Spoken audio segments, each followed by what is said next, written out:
Statue of ইউনিটিতে জঙ্গল safari বন্য প্রাণীপ্রেমী এবং প্রকৃতি প্রেমীদের জন্য অবশ্যই দেখার মতো একটি গন্তব্যস্থল। একতানগরের সর্দার প্যাটেল জুলজিক্যাল পার্কে বিশ্বের বিভিন্ন জৈব ভৌগোলিক অঞ্চলের দেশীয় এবং বিদেশি প্রাণী এবং পাখির এক অনন্য সংগ্রহ রয়েছে। একতানগরে বিশ্বের সবচেয়ে উঁচু মূর্তি দ্য স্ট্যাচু অফ ইউনিটি এবং দ্য সর্দার সরোবর বাঁধের কাছে মনোরম পাহাড়ে অবস্থিত এই জুলজিক্যাল পার্কটি। যারা বন্য প্রাণী দেখতে ভালোবাসেন তারা অবশ্যই এই ৩৭৫ একর এলাকা জুড়ে বিস্তৃত অভয়ারণ্যে অবশ্যই একবার আসতে পারেন। Hi friends, welcome back to my channel. আজ আমি এই জঙ্গল সাফারিতে আপনাদের সামনে তুলে ধরব বিভিন্ন প্রাণী এবং পশু পক্ষী। তাহলে চলুন শুরু করি ব্লগটা। স্ট্যাচু অফ ইউনিটির কাছে এই জঙ্গল সাফারিতে পৌঁছানোর একাধিক উপায় রয়েছে। এই স্থানটি সড়কপথে সংযুক্ত। গুজরাটের প্রধান শহরগুলি থেকে ঘন ঘন বাস পরিষেবা পাবেন এখানে আসার জন্য। এছাড়া ট্যাক্সি তো রয়েছেই। নিকটতম বিমানবন্দর হলো ভাদোদরা বিমানবন্দর, যা স্ট্যাচু অফ ইউনিটি থেকে প্রায় ৯০ কিলোমিটার দূরে। সেখান থেকেও আপনি ট্যাক্সি ভাড়া পাবেন। আর ট্রেনে নিকটতম রেল স্টেশন হলো কেভাদিয়া, যা SOU মানে স্ট্যাচু অফ ইউনিটির জঙ্গল সাফারি থেকে মাত্র ৫ কিলোমিটার দূরে অবস্থিত। আর আপনি এই গন্তব্যে পৌঁছতে ক্যাব বা অটোরিকশা পেয়ে যাবেন। স্ট্যাচু অফ ইউনিটিতে জঙ্গল সাফারি ছাড়াও কাছাকাছি বেশ কিছু আকর্ষণ রয়েছে, যা আমি আপনাদের এর পরের ব্লগে দেখাবো। কথা বলতে বলতে আমরা চলে এসেছি আমাদের প্রথম অ্যাট্রাকশন জোনে। অবশ্যই তার আগে টিকিট কাটতে হবে। এখানে টিকিটের মূল্য ২০০ টাকা, আর যারা শিশু তাদের জন্য ১২৫ টাকা। মোটামুটি ২ থেকে ৩ ঘন্টা লাগে এই পুরো জঙ্গল সাফারি দেখতে।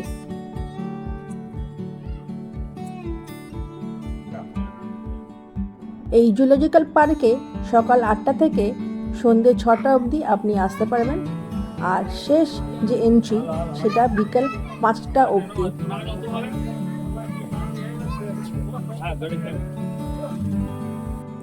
এই পার্কে কিন্তু বিনামূল্যে ই-কার্ট পরিষেবা আছে।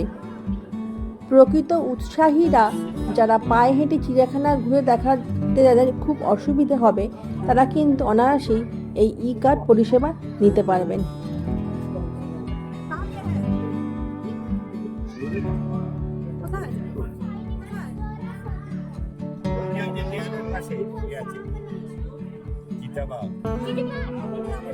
এই তো মাঝখানটা দিয়ে দেখো, এই যে ঘরটা আর এই ঝোপটার মাঝখান দিয়ে দেখো ঘুমাচ্ছে।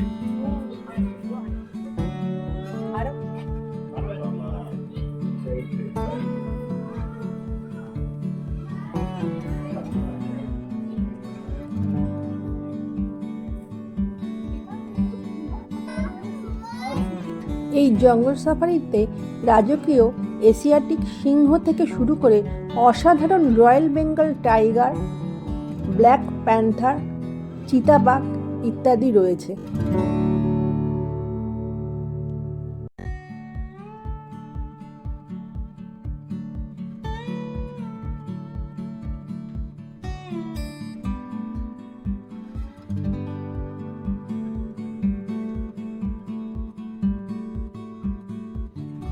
এখানে সামনে একটা কাঁচের ওয়াল মতো করা আছে, আর তার পিছন দিকেই এই বন্য প্রাণীদের রাখা হয়েছে। দেখুন, আমরা একে একে এগিয়ে যাচ্ছি। এখানে তো সিংহটা শুয়েই রয়েছে, যার কথা আমি বলছিলাম।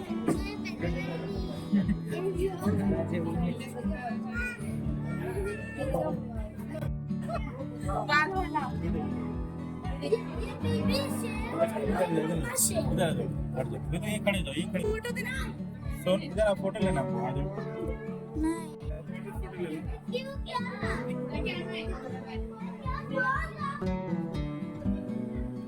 এবার আমরা পরের গন্তব্যের দিকে এগিয়ে যাচ্ছি। এখানে রয়্যাল বেঙ্গল টাইগার আছে।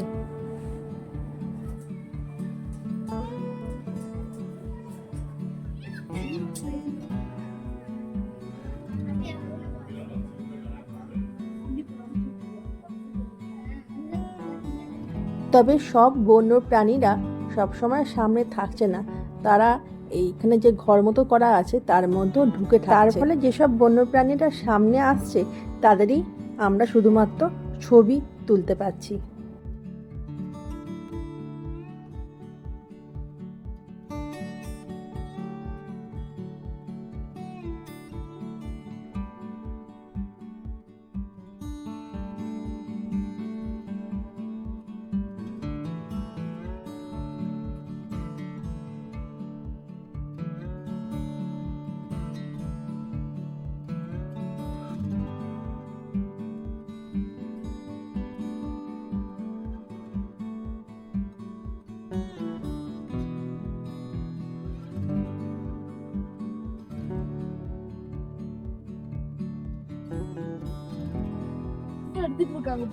এই পার্কে 186টিরও বেশি প্রজাতির প্রাণীর আবাসস্থল রয়েছে, যা আফ্রিকা, অস্ট্রেলিয়া, এশিয়া এবং আমেরিকার বিভিন্ন জীব বৈচিত্র্যকে তুলে ধরে।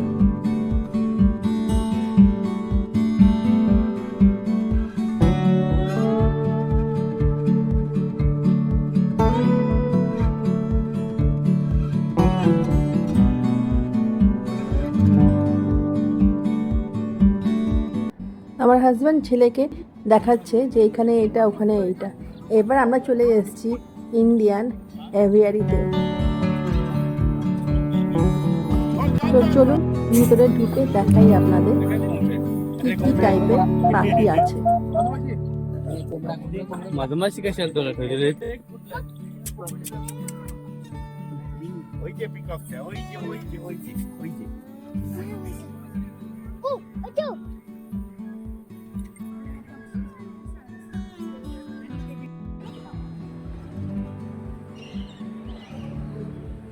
মাথার ওপর এরকম একটা শেড মতন করা আছে যাতে পাখিগুলো বেরিয়ে যেতে না পারে, আর অনেকটা জায়গা জুড়ে তাদের রাখা হয়েছে যাতে তাদের সাফোকেশন না লাগে, মানে তারা যাতে বুঝতে না পারে তারা খাঁচার মধ্যে আছে। আর এই জায়গাটাতে প্রবেশ করতে গেলে অনেক মোটা মোটা তার নয় লোহার পর্দা মতন করা আছে, সেইটাকে ভেদ করে আপনাদের ঢুকতে হবে, কারণ পাখিগুলো যদি উড়ে চলে যায় সেই জন্য। এখানে এই যে ইন্ডিয়ান এভিয়ারি রয়েছে এটা 150 মিটার লম্বা আর 50 মিটার চওড়া এবং 15 মিটার উঁচু।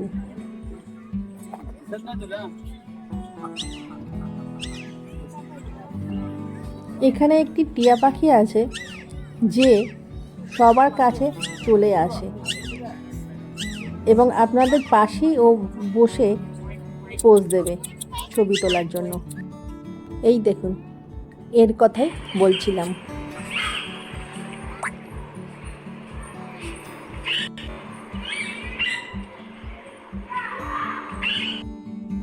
পাখিগুলো গায়ের ওপর দিয়ে উড়ে যাচ্ছে, এক দারুণ এক্সপেরিয়েন্স।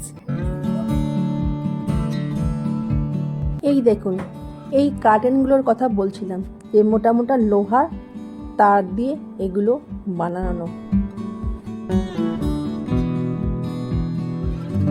এই ছোট ই কার্টে করে আপনারা পুরো চিড়িয়াখানাটা ঘুরে দেখতে পারবেন। একজন থেকে আরেকজনে যাওয়ার জন্য এই গাড়িগুলো পাওয়া যায়, বিভিন্ন জোনে এই গাড়িগুলো ওয়েট করে। এখানেতে কালো বক, সাদা বক, দাগযুক্ত হরিণ, সাম্বার, 4 শিংওয়ালা হরিণ, চিংকার, নীল ষাঁড় ইত্যাদি রয়েছে। তবে সকালের দিকে সাফারিটা করাই ভালো, কারণ সেই সময় এই প্রাণীদের খাবার দেয়া হয়, মানে লাঞ্চ টাইমের কাছাকাছি যদি করা হয় তখন প্রাণীরা সব বেরিয়ে আসে, তাই তাদের একত্রে দেখা যায়। এবার আমরা রেপটাইল জোনে প্রবেশ করছি।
এখানে 12টি বিভিন্ন প্রজাতির হরিণ, জিরাফ, জেব্রা, গন্ডার, বাইসন, বন্য প্রাণী, গোমেদ এবং আরও অনেক কিছু দেখতে পারেন।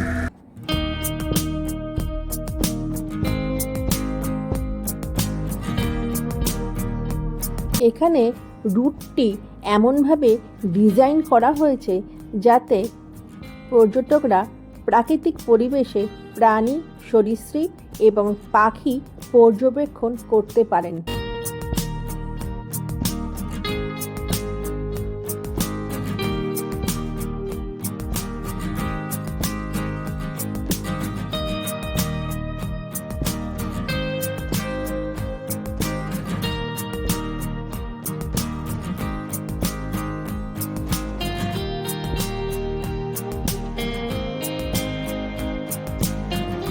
এটা হচ্ছে সেকেন্ড বার্ড জোন, অর্থাৎ এটি এক্সোটিক এভিয়ারি। এটি লম্বা 125 মিটার আর এর প্রস্থ 35 মিটার আর এর উচ্চতা 15 মিটার। প্রতিটি ঘেরা অঞ্চল বিশেষভাবে তৈরি করা হয়েছে যাতে প্রাণীরা সক্রিয় এবং প্রাণবন্ত থাকে। এই ঘেরাটোপের ভিতরে ল্যান্ডস্কেপিংও প্রাণী এবং পাখি আদি আবাসস্থলের সাথে সামঞ্জস্যপূর্ণভাবে তৈরি করা হয়েছে।